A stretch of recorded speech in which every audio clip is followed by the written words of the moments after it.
네, 여러분들 안녕하세요. 반갑습니다. 찐이야. 네, 여러분들의 출근길 주식을 책임지고 있는 진짜 주식 전태진입니다. 반갑습니다. 자, 여러분 안녕하세요. 반갑습니다. 이제 벌써 목요일이에요, 여러분들. 여러분들과 함께 출발한 지 월요일이 진짜 엊그제 같은데 벌써 이제 월화수목 목요일이고 내일 하루를 남았습니다. 그리고 여러분들 아시다시피 오늘이 7월 마지막 거래일이잖아요, 여러분들. 그쵸? 7월 시작도 함께 하셨으니까 7월 마지막도 함께 하시길 바라겠고요. 자, 어찌됐건 오늘 7월 마지막 그리고 내일 8월 첫 거래일도 함께 하실 텐데 오늘 7월 마지막 거래일 유종의미를 좀 거두시고 좋은 결과를 만드셔야 바라겠습니다. 네, 일단 TSLL 50% 이상 수익 이상 간다님 안녕하세요. 반갑습니다. 네, 정혜진님 안녕하세요. 반갑습니다. 사무님, 마리텔님, 진진이님, 행복한나님 안녕하세요. 반갑습니다. 자, 다 같이 인사 한 번씩 하고 출발 한번 해보도록 하죠. TSLL 말씀하신 거 보니까 테슬라 2배수짜리를 공략하신 것 같습니다. 테슬라 최근에 테슬라발 훈풍들이 너무나 많이 나오기 때문에 요즘 땡큐죠. 땡큐 테슬라. 머스크 땡큐고. 네, 화이트하우스님, 김상리님 안녕하세요. 반갑습니다. 바로 출발 한번 해보도록 할까요? 네, 김듣자님, 네, 안녕하세요. 오늘 우리 모두 상가요? 좋죠. 반도체건, 2차전지건, 제약바이오건 지금 시장에 대한 분위기 어제 지수 흐름들을 보게 되면 상당히 좋았습니다. 그렇기 때문에 제가 이런 말씀 좀 드렸잖아요. 저는 긴 호흡에서 봤을 때는 시장에 대한 흐름이 하락보다는 상방 쪽, 그러니까 상승에 대한 무게가 좀 더 크다라고 말씀을 드렸고, 뭐 단기적으로 변동성이 좀 나온다 하더라도 추세적인 그 흐름을 깨기는 어렵지 않을까 이런 생각을 좀 조심스럽게 합니다. 그래서 뭐 모든 종목이 상 갔으면 좋겠지만 뭐 그렇지 않다 하더라도 지금 이렇게 출근길 주식 함께하고 계신 여러분들이 가지고 있는 종목은 상한가를 다 갔으면 좋겠습니다. 한번 출발해 보도록 하겠습니다. 자, 일단 미증시를 좀 봐야겠죠. 그동안은 제가 이렇게 차트를 좀 보여드렸었는데 물론 차트를 보여드린 이유는 이제 기술적인 부분들을 같이 말씀드리기 위해서 차트를 좀 많이 보여드렸었는데 일단 현재 흐름상에서도 그렇게 뭐 추세가 깨지거나 문제가 될 부분들은 없다. 아직은 그렇게 보여주고 있습니다. 그래서 오늘은 차트 말고 PPT 자료를 좀 대신 한번 해볼까 해요. 왜냐하면 PPT도 이렇게 좀 좋은 방법이 있더라고요. 어제 3대 지수는 혼조세 마감을 했습니다. 혼조세 마감을 했고 다우지수하고 S&P 500 지수가 조금 약세 마감을 했습니다만 나스닥 같은 경우 기술주 중심의 나스닥 종목들은 또 괜찮았어요. 필라델피아 반도체 지수도 좋았고 일단 어제 종목들을 좀 보게 되면 뭐 매그니피센트 세븐 종목들도 마찬가지고 일단은 어제 시장에 대한 부분들을 잠깐만 보면요. 간단하게 브리핑 좀 해드리면 결국 FOMC였습니다. 그러니까 시장의 투심을 조금 자극했던 건 FOMC였어요. 특히나 파월 연준 의장이 FOMC 회의 후에 가진 기자회견에서 매파적인 입장을 고수했다라는 부분들에서 시장은 좀 예민하게 반응을 했던 거고요. 그러다 보니까 그 시간대에 좀 주가가 많이 밀렸다가 그죠? 보셨나요? 그 데프터눈 파월 의장이 얘기한 거. 어쨌든 기준금리는 예정대로 이제 7월 달에 동결이 된 상태입니다. 다만 이제 파월 의장이 매파적인 이야기를 하면서 9월 달에 대한 부분이 물론 원론적인 이야기는 했어요. 이거 제가 좀 이따가 자세히 한번 말씀드릴 건데 근데 어쨌든 매파적인 이야기를 하면서 위험의 심리가 조금은 커진 모습들이었고 근데 어쨌든 파월 회견이 진행이 되고 나면서 주가 지수가 이렇게 하락 전환한 뒤에 하락이 밀린 이후에 그리고 나서 또 빠르게 낙폭을 회복했습니다.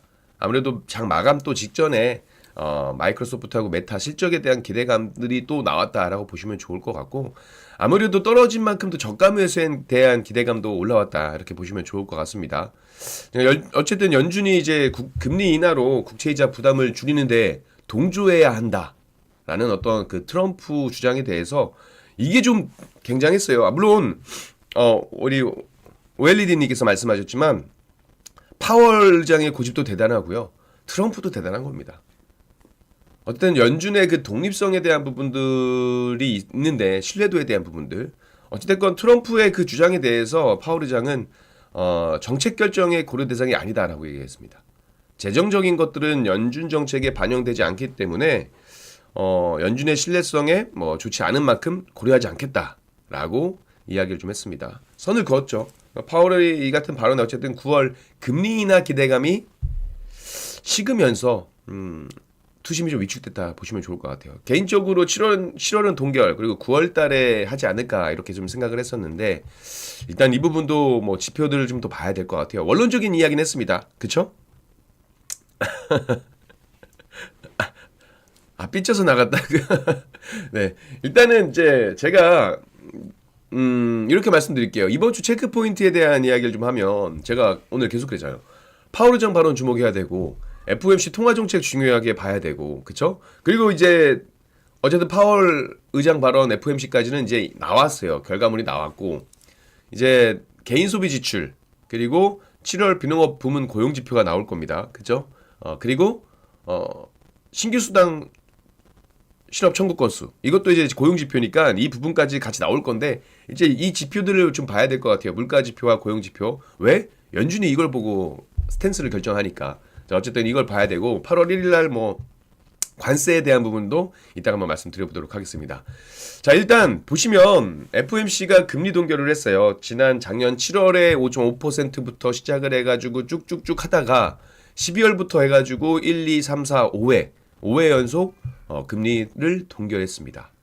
내용들을 좀 보면 일단 29일 30일이죠. 그러니까 우리나라 시간으로는 31일이 됐을 거고 FOMC 회의에서 결국 4.25% 맞습니다. 한국이랑 금리 차이가 2% 정도 납니다. 4.25% 그리고 4.5% 동결하기로 결정을 했습니다. 그러니까 이제 그간 트럼프 대통령이 파월 의장한테 엄청나게 압박을 가했잖아요. 잘라버릴 거다, 뭐 해임할 거다, 해임 가능성까지 거론하면서 굉장히 좀 강하게 금리 인하를 압박했는데 그럼에도 불구하고 금리를 내리지 않은 거예요. 근데 저는 연준의 독립성은 좀 지켜줘야 된다라고 저는 생각을 하고 있는데 뭐 이제 그거는 나중 문제고 정치적인 문제하고 이제 뭐 하지만 그건 나중 문제고요. 일단 좀 보게 되면 회의에 참석한 인원 중에 11명이 참석을 했거든요.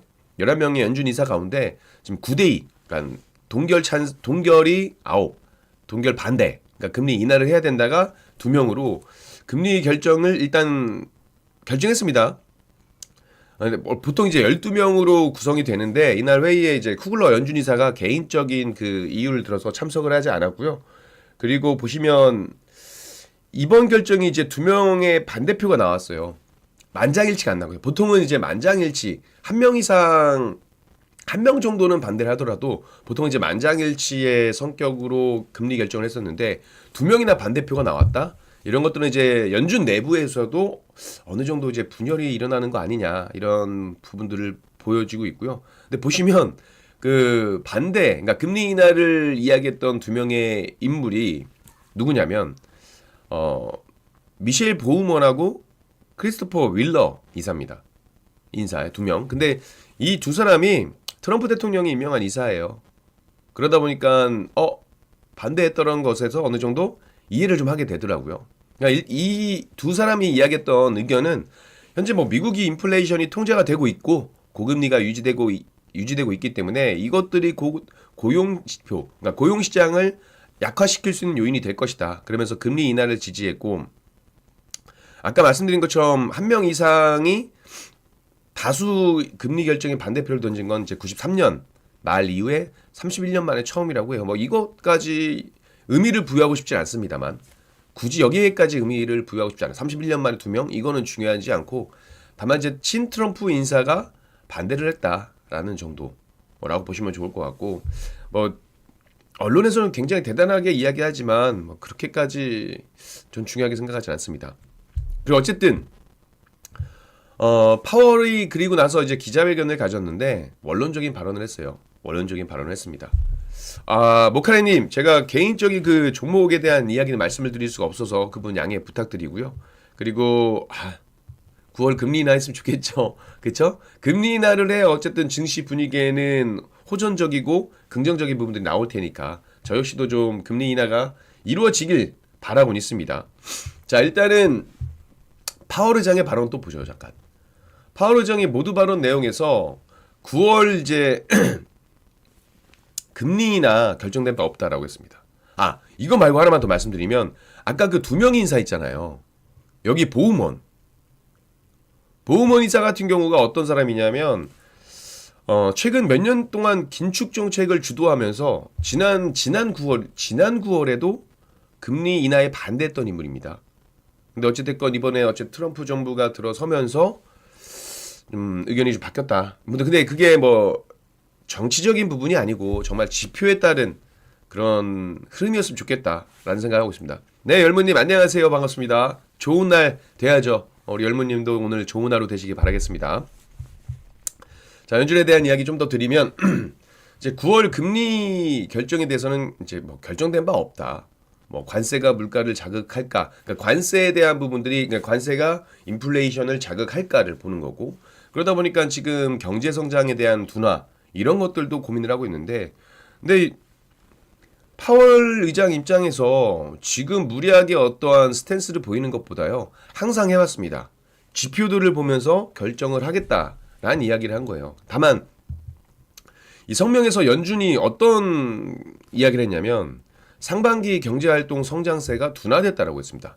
그러니까 경제 성장이 둔화되고 있다라고 이야기를 했어요. 그리고 노동시장은 여전히 견고하다. 근데 여러분 그 고용 지표들을 보게 되면 정말로 고용 지표들은 견고했잖아요. 그리고 인플레이션이 둔화되기보다는 좀 더 견조하게 지키는 모습들. 그러다 보니까 연준에서도 마찬가지로 상반기 경제활동 성장세가 둔화가 됐고 노동시장 견고하고 인플레이션이 아직은 다소 높은 수준이다라고 이야기하면서 경제 전망에 대한 불확실성도 여전히 높다라고 지적을 했습니다. 진단을 그렇게 했어요. 그래서 지난 6월 성명에도 뭐라고 얘기했냐면 경제가 견조한 속도로 성장하고 있다라고 낙관적인 전망을 내놓았었거든요. 근데 그때랑 지금이랑 달라진 거예요. 그쵸? 지난 6월에는 경제 전망이 좋았다, 낙관적이다라고 이야기했는데 이번엔 바뀐 겁니다. 아무래도 트럼프발 관세에 대한 부분들이 영향을 주고 있다라는 것들 돌려서 얘기한 걸 아니까 이렇게 생각이 되고 있고 결국 이제 파월 의장이 금리 동결을 결정한 회의를 마치고 이 기자회견에서 트럼프 정부 정책 변화가 여전히 불확실성하다라고 얘기한 겁니다. 그러니까 돌려가기를 했다라고 해야 될까요? 그래서 파월 의장이 금리 인하를 주저하는 듯한 발언을 내놓으면서 결국 금융시장 시장 플레이어들이 야 이거 7월 달은 동결을 예상했었는데 이거 9월 달도 이거 물 건너간 거 아니야? 라고 생각을 하게 되는 거죠. 근데 이거는 좀 더 지켜봐야 됩니다. 이제 7월 말 8월 하루 남았으니까 좀 지켜봐야 될 거고요. 그럼 만약에 9월 달이 아니면 10월 달부터 이제 두 차례 금리 인하를 예상한다라는 거잖아요. 결국에는 한다는 이야기죠. 그렇죠? 그럼 9월 했으면 좋겠지만 뭐 9월이든 10월이든 올해 두 번 한다라는 것 자체가 이어진다라고 하면 뭐 한 달 정도 참는 거 어렵지 않을 수 있습니다. 그렇죠? 그렇게 보고 대응하시면 좋을 것 같습니다. 근데 어찌됐건 이러고 나서 주가가 미증시는 오늘도 미증시에 대한 이야기를 좀 많이 드리네요. 대박바냐님 반갑습니다. 혹시나 못다한 이야기들은 제가 개인 유튜브에 올려드릴 테니까 제 개인 유튜브도 좋아요, 알림 설정 부탁드리겠습니다. 참고로 지금 이렇게 출근길 주식 여러분들 좋아요 한 번씩 눌러주시고 지금 중간에 오신 분들이 계실 거예요. 그래서 막 뒤로 돌려가지고 라이브 아니고 막 뒤로 돌려서 보시는 분들이 계실 텐데 그러지 마세요. 지금 라이브로 들으시고 혹시 앞에 내용이 궁금하신 분들은 우리 또 담당자님께서 제 개인 유튜브에 제 이제 출근길 주식만 따로 해서 올려주시니까 그거 보시면서 자료가 올라갑니다. 여러분들 동영상 올라가니까 그거 보셔도 돼요. 그러니까 제 유튜브에 오셔도 다시 보기가 되니까 지금 라이브로 보시고 뒤로 가지 마세요. 아시겠죠? 오늘도 이 미증시를 좀 많이 말씀드릴게요. 이게 한미협상도 있고 참 바쁜데 일단은 보겠습니다. 자, 그래서 어쨌든 이렇게 됐고 막판에 매수세가 좀 저가 매수에 대한 기대감이 나오면서 매수세가 유입됐어요. 왜 그랬다라고 했죠, 여러분들?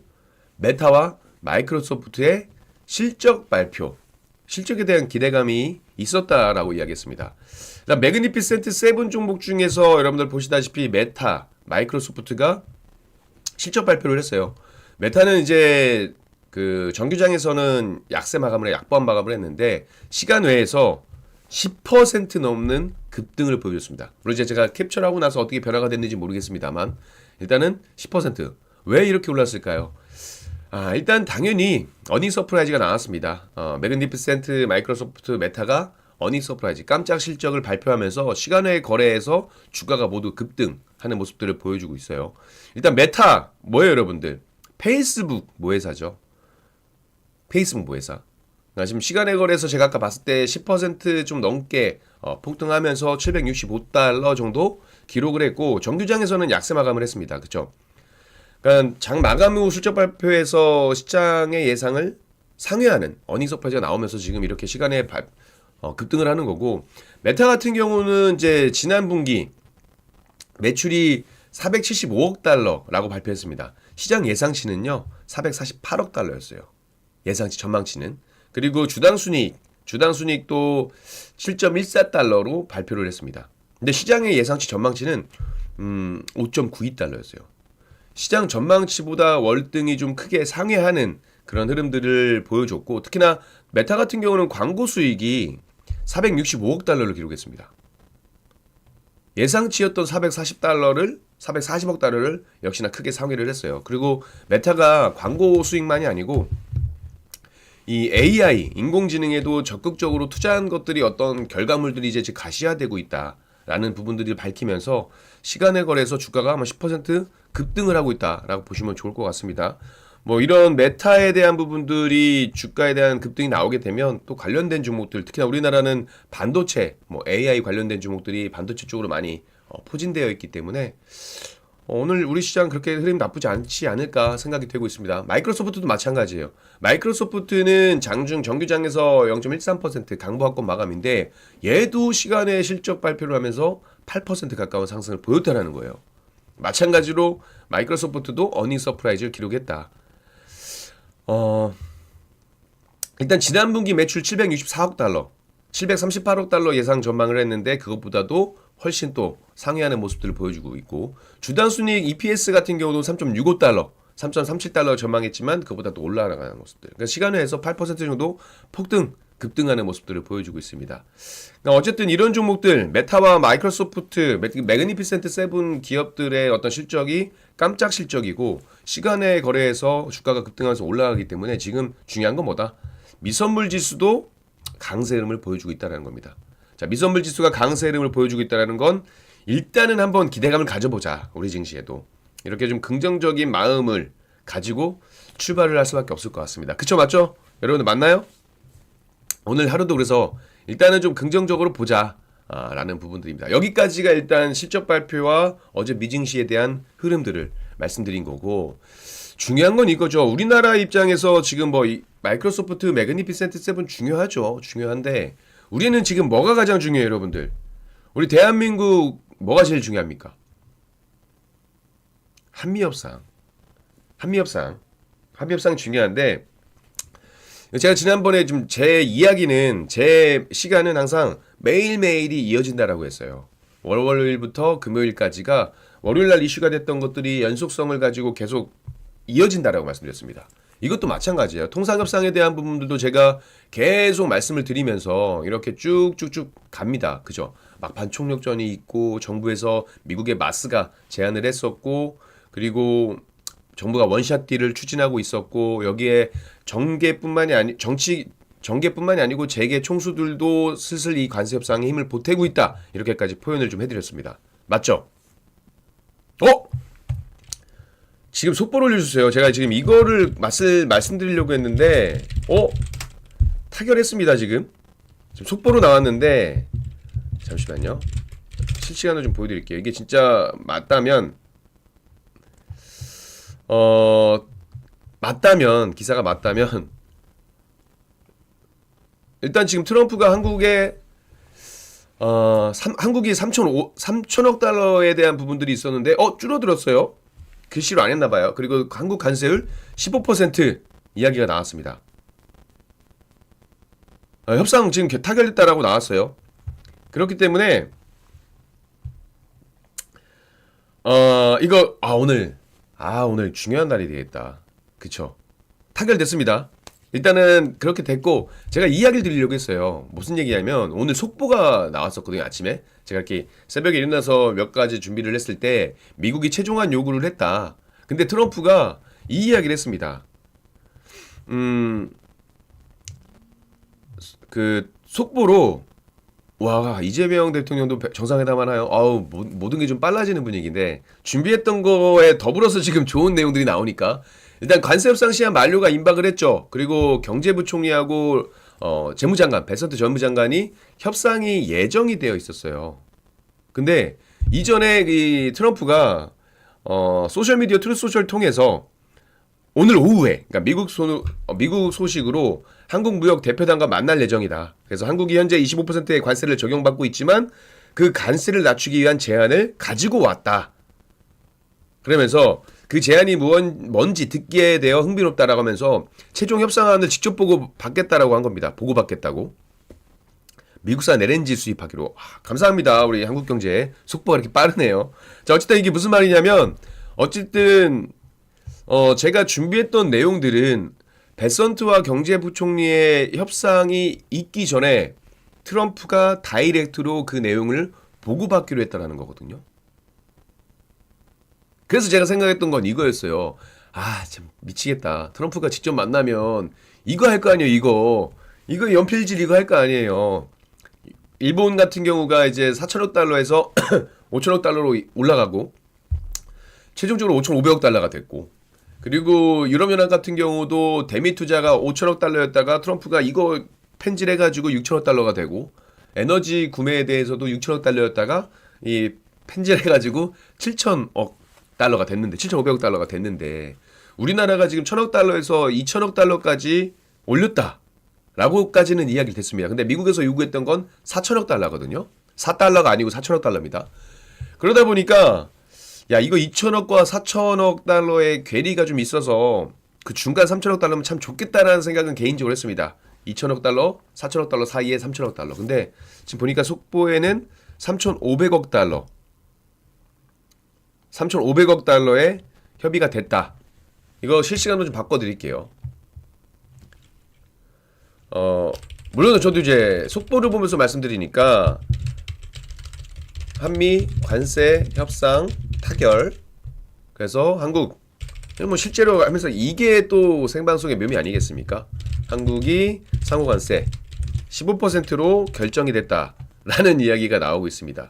그쵸? 15% 결정이 나오고 있고 여기에 중요한 거 속보 내용들을 제가 좀 쭉쭉쭉 해드릴게요. 여기에 한국이 미국에 3,500억 달러 대미 투자 이런 내용들 그리고 YT 속보인가요? 그리고 또 이렇게 또 정말 대단하다. 2주 후에 한미 정상회담 이재명 트럼프 지금은 빼겠습니다.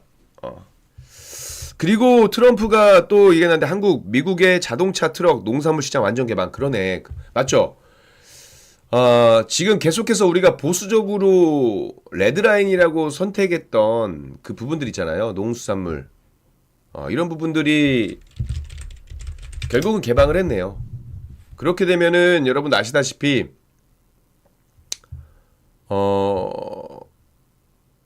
흔히 이야기하는 이제 미트박스 이런 농수산물 관련된 종목들이 변동성을 보일 수가 있습니다. 맞아요, 여러분들? 제가 이거 어제 한번 그냥 말씀드렸던 내용들인데 그쵸? 3,500억 달러면 우리나라가 맨 최초에 제시했던 것들은 1,000억 달러 그리고 여기서 2,000억 달러까지 올렸던 겁니다. 상한선이 아마 2,000억 달러였던 것 같아요. 물론 추후 기사를 계속 봐야겠지만 애초에는 1,000억 달러였다가 2,000억 달러까지 올렸어요. 근데 미국이 요구했던 건 4,000억 달러였습니다. 그리고 우리나라가 얘기했던 거는 경제 규모가 일본보다 적으니 동일하게 보면 안 된다라고 이야기했던 거고 미국은 대미 흑자에 있어서는 동일하게 비슷하기 때문에 아니다라고 얘기했던 괴리가 좀 있었거든요. 오늘 여러분들 제가 좀 더 봐야 되는데 어쨌든 자동차 트럭 농산물 시장 완전 개방했다라는 부분들 있잖아요. 그러면 우리가 보통 트럼프 관세에 대해서 좋은 이야기가 나올 때 어떤 종목들이 좋았냐면 상호 관세에 대한 가장 피해를 봤을 거라고 생각했던 반도체나 뭐 자동차 이런 거거든요. 실제로 저 같은 경우도 LNG 프로젝트 관련된 부분들 그리고 자동차 부품 관련된 종목들을 공략을 하고 있었단 말이에요. 근데 저는 일단은 이제 변동성이 나오니까 이거 세론으로 작용할 가능성이 있으니까 이게 좀 봐야 된다. 근데 자동차 농산물은 유유라고 하셨지만 이거는 어쩔 수 없어요. 제가 여러분들한테 말씀드렸잖아요. 과연 윈윈이라고 할 수 있는 결과물을 우리가 만들 수 있을까? 저는 아니라고 봅니다. 윈윈은 할 수가 없고 어찌됐건 미국 쪽에서 더 많이 가져갈 수밖에 없는 상황이었어요. 미국이 뭐 깡패라고 말씀하시지만 어쩔 수 없습니다. 지금 일본도 그랬고 유럽연합도 그랬고 결과론적으로는 미국이 제일 좋은 그런 결과물을 가지고 있지 않았을까. 그래서 어찌됐건 15% 관세를 받았다라는 것 자체, 그러니까는 최선은 아니지만 차선을 선택한 거고 최악은 아니지만 차악을 택했다. 이렇게 보시면 좋을 것 같습니다. 차선이자 차악을 선택했다. 이렇게 보시는 게 좀 더 낫지 않을까 생각을 하고 있습니다. 어쨌든 상호화세 했다라는 거 일단 오늘 시장에 대한 부분들은 좀 지수는 긍정적이지 않을까 생각을 하고요. 여기서 아마 개별 종목들이 굉장히 튈 것 같아요. 그쵸? 미국산 LNG 수입에 대한 부분들. 저도 제 기사를 좀 찾아봐야겠는데, 과연 이제 어떻게 돼야 될지를 봐야 될 것 같아요. 투자금, 상호관세 보여야 돼. 저도 기사를 좀 계속 봐야 되는데, 이거 제가 한번 정리해서 내일 금요일 날 다시 또 여러분들과 인사를 드리니까 내일 한번 더 디테일하게 이야기를 나눠보도록 하겠습니다. 우리 다음 순서 우리 최수창 대표님께서 인사를 좀 해주셨습니다. 저 이어서 하시는 최수창 대표님 방송도 그대로 이어서 좀 잘 봐주시고요. 아마 이제 저 막판에 속보가 나온 거니까 이 속보에 대한 이야기도 좀 해주시지 않을까. 또 시장을 또 잘 보시는 우리 대표님이시니까. 개별 종목에 대한 이야기는 뭐 어떻게 할 수 없는데 봄햇살님 그렇죠. 관세 빼고는 그렇죠. 제가 근데 그랬습니다. 절대로 윈윈할 수 있는 결과는 못 나올 거다라고 말씀을 드렸어요. 그리고 관세 협상에 대한 부분들 나오게 되면 일단은 관련된 그 테마주들, 그쵸? 우리가 소위 얘기하는 한미 관세 협상 카드 관련주, 그리고 수혜주들 이런 것들은 세론으로 좀 작용을 해야 되지 않을까라고 이야기를 했습니다. 보니까 뭐 정상회담 할 거고 조선 에마로 협력 심화할 거다 뭐 이런 이야기가 되고 있고 미국산 제품 한국 시장에서 무관세 이런 속보들도 올려주시는데 감사합니다. 저도 실시간으로 보고 있습니다. 오늘은 아닙니다. 디즈님 안녕하세요. 맞죠? 늦자님 정확한 표현입니다. 이렇게 말하면 그렇지만 어찌됐건 뭐 부짱이 있을 건데 대빵, 이대빵 이런 거 있잖아요. 근데 저는 개인적으로는 모르겠습니다. 오늘만 본다라고 한다면 참 화가 나는 건 맞지만 이거든 어쨌든 근데 이렇게 생각은 해야 돼요. 우리 그동안 15% 관세를 받는 거에 집중을 했잖아요. 분명히 트럼프가 우리 거 많이 가져갈 거라는 것도 알고 있었고 15% 받는 게 가장 최우선 목적이었잖아요. 일단 그 목적을 달성했다라고 보시고 아까 말씀드린 것처럼 최선을 다했지만 최선의 선택보단 차선의 선택을 한 거고 최악의 결과는 피했고 차악의 결과를 잡았다라는 겁니다. 일단은 뭐든지 긍정적으로 생각을 해보자고요. 어찌됐건 오늘 하루 어떻게 흐름이 나올까? 일단 시장은 일단 환호는 한번 하겠죠. 그쵸?